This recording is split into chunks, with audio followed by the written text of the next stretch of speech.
kung napapansin nyo guys, no, malaki ang kanyang dahon. So ito yung original na branches guys dito sa puno na to, ang tinatawag natin na wild agbaw.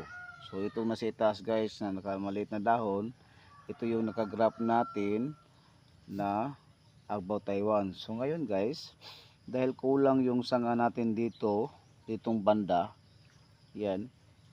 So kasi mahirap tayong maglagay dito ng makagrap guys, no, mahirap dito na side. So ang gagawin natin, itong branches na to, palalakihin natin yan guys, tapos i-wire natin siya, yan, dito tayo magagrap guys in future, yan. So bali